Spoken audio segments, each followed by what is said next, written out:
Bonsoir à tous et bienvenue aux 20h de la télévision du Burkina. Voici les titres. L'appareil judiciaire burkinabé tournera au ralenti à partir de mercredi prochain. Les magistrats ont décidé d'observer un arrêt de travail du 24 février au 1er mars 2016. Ils protestent contre l'absence de texte d'application de leur nouveau statut. Le chantier de construction des voies de desserte de l'aéroport international de Doncin n'avance pas comme prévu. L'entreprise chargée d'exécuter les travaux accuse un retard de 6 mois.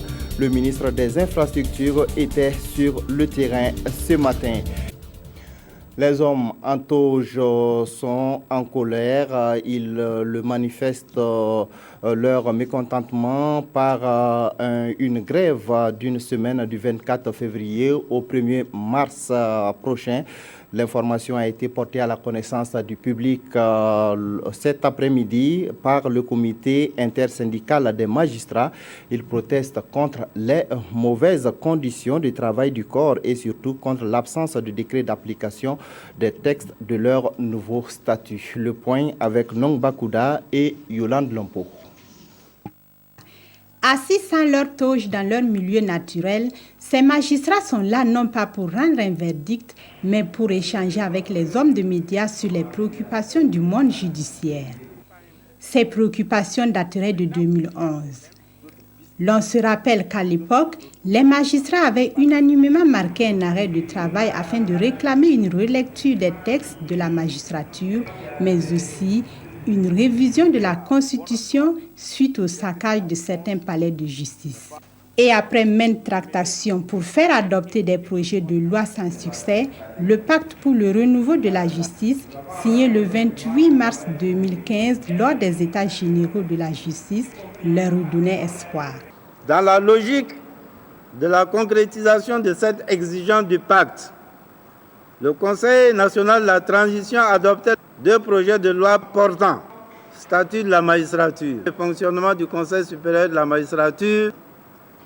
Dans la même logique, il procédait à la modification de la Constitution et affirmait d'une manière éclatante l'indépendance de la justice.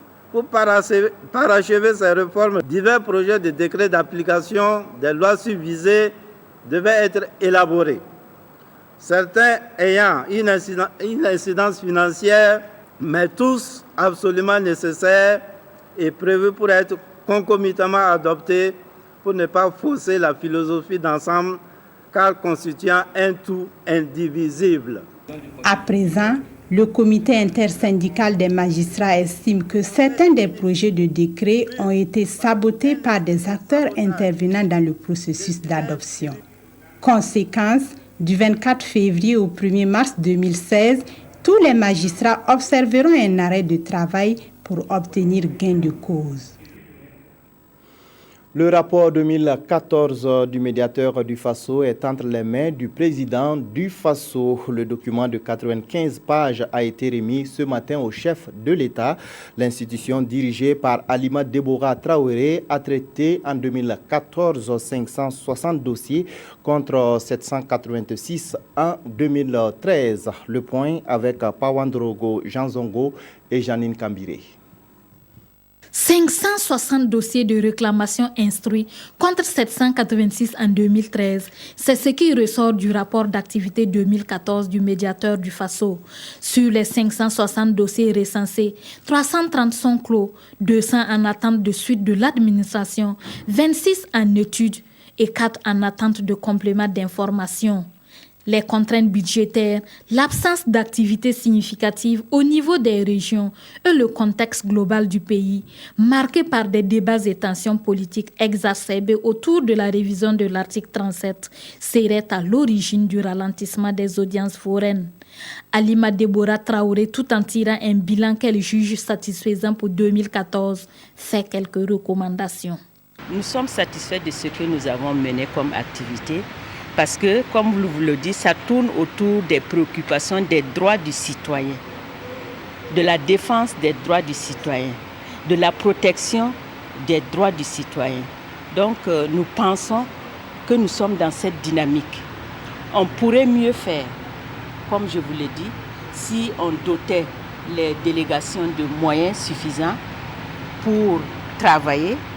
Si on nous permettait d'avoir un logiciel, par exemple, de traitement de dossiers qui puisse nous permettre de travailler en temps réel avec les délégations. Le médiateur du Faso prévoit de renforcer l'accessibilité, l'indépendance, la transparence et l'efficacité de son institution sur le terrain. Un nouveau logiciel de gestion des réclamations nommé SIGREC est en cours de finalisation et sera déployé sur l'ensemble de son réseau informatique. Le président du Faso a reçu en audience ce matin une délégation du Tocsin. L'association est allée féliciter Roch-Marc Christian Kaboré pour son élection à la tête de l'État burkinabé. Elle a exprimé sa satisfaction pour la nomination des ministres en charge des Burkinabés de l'étranger. Autre sujet abordé, la confection des cartes d'identité consulaire biométriques et le vote des Burkinabés de l'étranger. On écoute le chef de la délégation du Tocsin, Aruna Savadogo, à sa sortie d'audience. Nous sommes venus lui dire aussi que nous sommes satisfaits pour son début parce qu'il a nommé un de la diaspora comme Premier ministre. Nous avons abordé aussi plusieurs sujets, notamment la carte d'identité consulaire biométrique. Et vous savez qu'on avait remis à un opérateur étranger et que jusqu'à présent, nous ne voyons pas les aboutissements. Et alors que la CENI et l'ONU disaient qu'ils pouvaient faire cette carte d'identité, il faudrait qu'ils reprennent en même temps pour que les Burkinabés de l'étranger puissent participer en même temps à l'enrôlement, vu qu'en 2020, Inch'Allah, je crois qu'ils vont participer, c'est notre souhait, au vote et le souhait de tout le monde. Il y a ça. Nous avons aussi parlé de la durée du passeport burkinabé. Parce que vous savez que dans les autres pays, le passeport burkinabé est 10 ans et que les Burkinabés aiment beaucoup sortir. Et là, au Burkina, c'est 5 ans. Si c'est 5 ans, on vous donne un visa de 5 ans, alors que les autres ont des visas de 10 ans. Je crois que ça va arranger tous les Burkinabés, ceux qui peuvent aller se chercher ailleurs, comme on le dit, couramment. Ils pourront peut-être, ça serait vraiment une bonne chose pour nous, Burkinabés. Et nous, comme on l'a dit, c'est surtout le vote des Burkinabés de l'étranger en 2020. Et il y a beaucoup de choses. Nous avons remis un mémorandum au président du Faso. Le groupe parlementaire CDP n'est pas satisfait de la répartition des postes à l'Assemblée nationale. Le groupe parlementaire de l'ex-majorité se plaint également de son absence dans les parlements communautaires. Il invite le gouvernement à mettre fin à ce qu'il qualifie d'exclusion. Olopoda, Souleymane Sanou. L'exclusion doit prendre fin au Burkina Faso au nom de la réconciliation et de la paix sociale. Ces mots sont du groupe parlementaire CDP, Congrès pour la démocratie et le progrès. L'ex-parti au pouvoir s'insurge contre ce qu'il considère comme le non-respect des procédures d'arrestation dont sont victimes certains de ses militants. La place et le rôle de la justice méritent d'être mieux cernés afin de mettre définitivement fin à cette justice à double vitesse qui s'exerce selon la tête du client. À cela s'ajoute le non-respect des procédures judiciaires caractérisées notamment par des privations de liberté sans procès. En clair, on te punit d'abord avant de te juger. Aussi, il nous semble impératif que les citoyens qui croupissent en prison depuis plusieurs mois sans jugement soient libérés pour que la procédure reprenne son cours normal. Le CDP reste solidaire de toute initiative entrant dans le cadre de la lutte contre le terrorisme. Tout en adhérant à la mise en place des comités de vigilance et de sécurité, le parti invite cependant le gouvernement à favoriser une collaboration de ces structures avec les forces de défense et de sécurité. Sur la question des postes à l'Assemblée nationale et dans le Parlement panafricain et celui de la CEDEAO, le groupe parlementaire CDP se dit insatisfait. Le Parlement panafricain, la majorité est représentée par 4 et l'opposition 1. Au niveau du Parlement de la CEDEAO, la majorité compte 5 membres et l'opposition 1 membre. c'est ce déséquilibre criard qui n'a pas pu être rattrapé. Un point de convergence cependant entre l'ex-parti majoritaire et le gouvernement, la dynamique de consolidation des relations entre le Burkina Faso et les pays de la sous-région. Une initiative gouvernementale positivement appréciée par le CDP. Débutés en 2014, les travaux de construction des voies de desserte de l'aéroport international de Donsin sont en retard de 6 mois. C'est le constat fait ce matin par le ministre en charge des infrastructures. Le point de la visite du chantier Scafando et Lazare Pouillard. Constater l'état d'avancement des travaux du renforcement de la route numéro 3, longue de plus de 17 km et de la construction des bretelles Est et Ouest, reliant le nouveau aéroport international de Donsin, voilà l'objectif de la visite du ministre des Infrastructures, Éric Manegda Bougouma. Une visite qui intervient suite au mouvement populaire des riverains il y a 2 semaines quant au retard des travaux. À chaque arrêt, le ministre se veut ferme quant aux solutions proposées par l'entreprise MSF pour la fin des travaux. Ces travaux sont quasiment à l'arrêt sur un certain nombre de tronçons, notamment sur la route nationale numéro 3. Ce quasi-arrêt des travaux n'est pas du goût des riverains. Et nous avons d'ailleurs enregistré des plaintes et des mouvements d'humeur de la part de ces riverains. Et nous sommes venus nous assurer, après avoir donné les instructions pour que les travaux reprennent un rythme plus soutenu. Débuté le 15 juin 2014, ce chantier devrait prendre fin le 15 juin 2016, soit un délai d'exécution de 24 mois. Les travaux devraient coûter plus de 28 milliards de francs CFA. Mais hélas. Si à partir d'aujourd'hui, et on a mis comme mois témoin le mois de février et le mois de mars, on maintient les avancements qu'ils ont annoncés, on pourra terminer le chantier avec un léger retard, mais on ne pourra pas absorber le retard de 4 à 5 mois. Au regard de ce constat, un délai supplémentaire de 6 mois a été accordé à l'entreprise portugaise MSF avec une enveloppe financière de plus de 4 milliards de francs CFA. Selon certains spécialistes du domaine, ce second délai ne sera pas respecté au regard du volume des travaux qui restent. Et l'État devrait en ce moment prendre ses responsabilités. Le ministre de l'Environnement, de l'économie verte et du changement climatique s'imprègne des réalités de son département dans la région des Hauts-Bassins.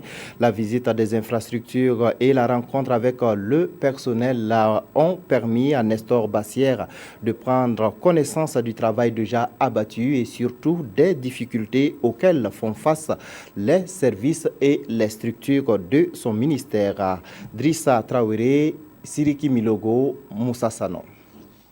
Le ministre de l'Environnement, de l'économie verte et du changement climatique au gouvernorat de la région des Hauts-Bassins. Il s'agit pour Batio Bassière de décliner la nouvelle vision de son département ministériel, de fixer les priorités et de recueillir les préoccupations et difficultés rencontrées par les agents dans l'accomplissement de leur mission. C'était une préoccupation fondamentale de venir prendre connaissance avec les structures déconcentrées, décliner également ma façon de voir les choses et avec mes collaborateurs pour que nous puissions ensemble se comprendre pour l'atteinte de la mission qui m'a été confiée. La préservation des forêts classées, la lutte contre le trafic du bois rose et la gestion des sachets plastiques sont les défis de ces ministères. L'ensablement des cours d'eau, l'occupation anarchique des berges et l'insuffisance des moyens logistiques sont entre autres les difficultés qui handicapent le secteur de l'environnement dans les Hauts-Bassins.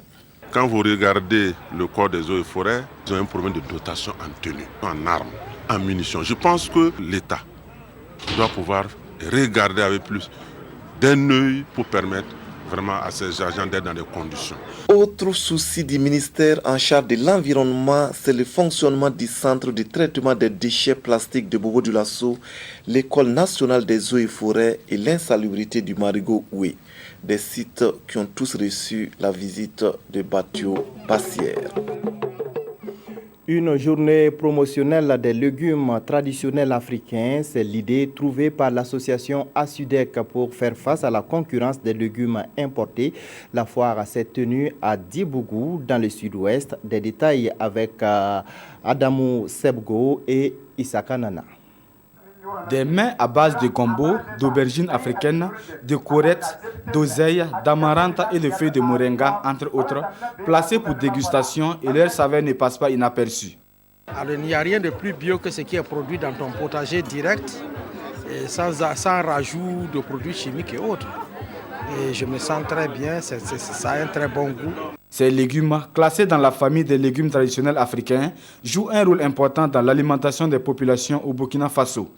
Ils contribuent énormément à améliorer la valeur nutritive des plats quotidiens. Depuis très longtemps, nous luttons donc pour améliorer donc l'état nutritionnel de nos populations au niveau donc de la vitamine A, du fer et du zinc, qui sont donc les principaux micronutriments dont nos populations donc en ont besoin. Pourquoi cela?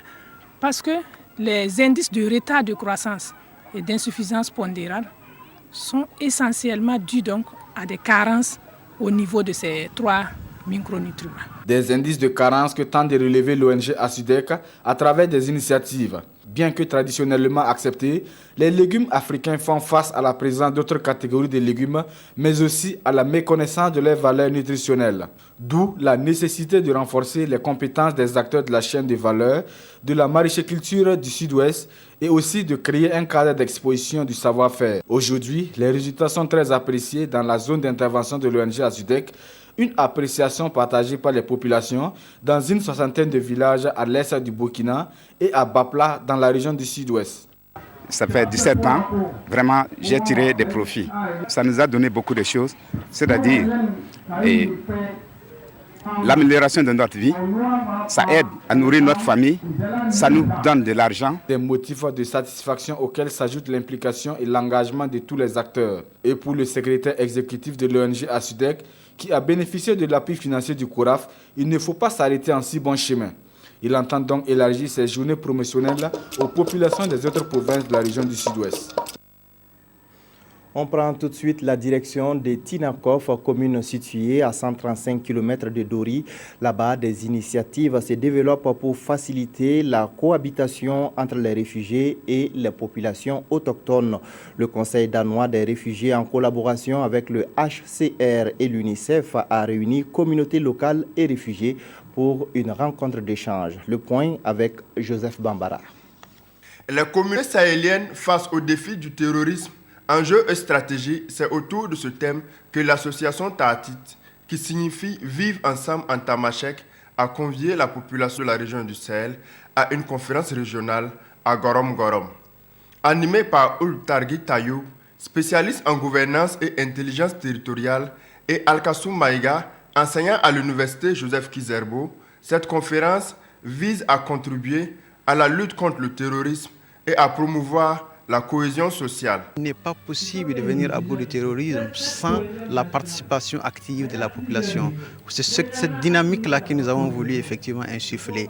Mais deuxièmement également, nous voulons également sensibiliser contre toute forme de stigmatisation à l'endroit d'un quelconque groupe, qu'il soit ethnique ou religieux. Par leur présence, les autorités coutumières et administratives ont témoigné leur soutien à cette démarche. C'est en ce sens que nous voulons lancer vraiment l'appel de la mobilisation, l'appel de la collaboration, l'appel de l'attachement indéfectible aux valeurs de la République.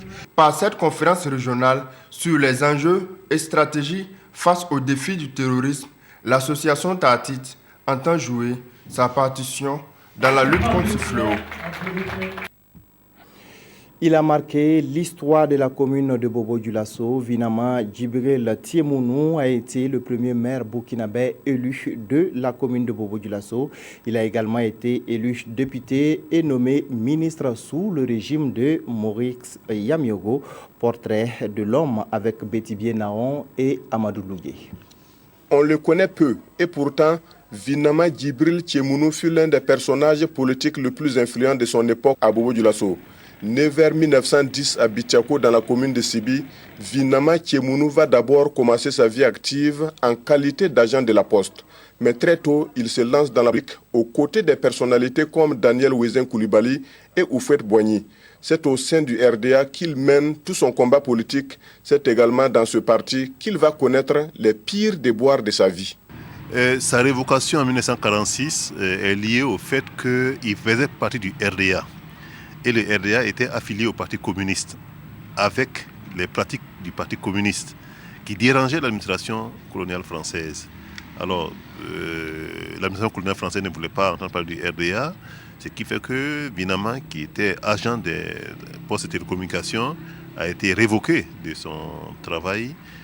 Et en 1951, il s'est repris, envoyé à Bamako, comme vous le dites. Et en 1954, il est revenu et il a été nommé premier adjoint au maire, qui était le commandant des cercles. Novembre 1956, Binama est élu maire de Bobo-Dioulasso et devient ainsi le tout premier Burkinabé à diriger la commune. Il sera également élu député en 1957 et réélu une seconde fois en avril 1959. Le député maire occupe également le poste de ministre d'État sous le régime du président Maurice Yaméogo. Mais à Bobo-Dioulasso, l'homme reste mal connu par la jeunesse. C'est qu'il a été maire de Bobo, le premier maire, il a été député aussi. Ce que je sais sur lui, c'est qu'il a été le premier maire de Bobo. L'autre face cachée de Binama Tchemounou, le respect de la parole donnée, l'engagement politique, la gestion rigoureuse des biens publics, autant de principes qui ont guidé la vie de cet homme. À l'époque, au moment où les Binama, Djibril, Ouezin Coulibaly, etc. étaient les premiers responsables, que leur disaient leurs parents dans l'exercice de leur fonction. Il ne faut jamais mettre ta main dans le bien public. Alors, si vous voulez la dignité de vos parents, vous n'allez jamais voler. Peu d'entre eux se sont enrichis. Même après, la misère, il est mort avec quelle fortune. Lors de son TPR, on a entendu tous entendu ce qu'il avait. Mais c'est cela la dignité, mourir pauvre, mais avec la dignité, c'était leur leitmotiv. Et je pense que Binama est allé dans ce sens. Voici membre de la famille de Binama Tchemounou à Sika-Sossira. Binama a eu 9 femmes, dont ses 3 encore en vie. Il a eu une trentaine d'enfants. Cette dame de 82 ans est la première fille du maire Binama. Dans cette famille, on clame également l'exemplarité d'un père ou d'un grand-père. Binama, il n'a même pas une cour à Ouaga. À Bobo, il n'y a que la seule cour à Sika-Sossira. Là, il y a une deuxième cour à Guéradougou, mais en fait, ce n'était pas pour lui, c'était pour un de ses neveux. Donc, finalement, il s'est sorti qu'avec la seule cour que vous voyez, comment la cour est bâtie. Alors qu'il avait beaucoup de possibilités. Même les cours, ça dit, si elle gagne il gagne une parcelle, au lieu de garder pour ses enfants, il donne aux gens. Il a tout partagé, papa n'a rien laissé, en tout cas pour ses enfants. En tout cas, nous, on ne peut pas dire qu'on a hérité de beaucoup de choses, mais on a hérité vraiment de son œuvre aujourd'hui dont on parle. Le premier maire élu de la ville de Bobo-Dioulasso aura donc consacré toute sa vie à cette ville et à son parti, le RDA.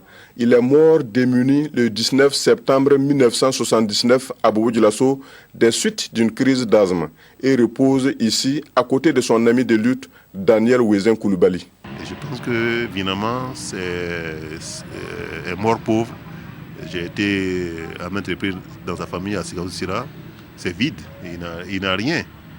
Il n'a rien, ses enfants n'ont rien. 24 ans après sa mort, la commune reconnaît enfin l'œuvre et l'action de l'illustre disparu. Depuis 2003, une rue porte son nom. Et en 2008, le lycée municipal qui commémore cette année ses 50 ans d'existence est rebaptisé lycée Binama Tchemounou Djibril de Bobo-Dioulasso. À la suite du journal, 2 sujets principaux ont intéressé les quotidiens de ce lundi 22 février. Il s'agit de la visite du chef du gouvernement français Manuel Valls au Burkina et de l'extradition de Burkinabés arrêtés en Côte d'Ivoire, notamment des membres de l'ex-RSP. La revue de presse, c'est avec Sibidi Issa Lankwande. La visite du Premier ministre français est largement abordée dans les parutions du jour. Le soutien de la France clame Sidouaya. Le quotidien d'État mentionne que Manuel Valls se dit avoir effectué le déplacement de Ouagadougou pour adresser ses condoléances et sa compassion aux familles des victimes de l'attentat du 15 janvier. Et tout comme Sidouaya, l'observateur Palga écrit qu'il n'a pas manqué de s'exclamer qu'il est Ouaga en soutien aux victimes. Une visite au pas de course se note le soir, au cours de laquelle les questions sécuritaires, de développement, d'éducation et de coopération étaient au menu. En plus d'un accord portant sur près de 6 milliards de francs CFA en faveur du secteur de l'éducation, le journal précise que pour le chef du gouvernement français, l'avenir de la France se joue ici, en Afrique, car les pays européens doivent beaucoup à ce continent. Les flux migratoires doivent être maîtrisés et c'est en cela que le continent noir constitue la panacée pour l'avenir de l'Europe, martèle Manuel Valls, tout en précisant dans les colonnes du journal Le Pays que la résolution de la question du terrorisme doit être un préalable et la seule manière pour y arriver est de renforcer la coopération en matière de renseignement.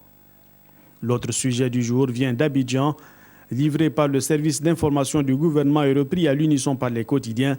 Il s'agit de l'arrestation et de l'extradition vers le Burkina de l'adjudant-chef de l'ex-RSP Moussa Nebié alias Rambo dans le cadre du putsch de septembre 2015. Le communiqué précise qu'il a été en compagnie de 2 autres ressortissants burkinabés suite au mandat d'arrêt international émis à leur encontre au lendemain du coup d'État. De l'avis du journal Le Pays, le sergent-chef Roger Koussoubé dit le Touareg aurait aussi été extradé. Voilà qui met fin à cette édition. Merci de l'avoir suivi. Restez en compagnie de nos programmes.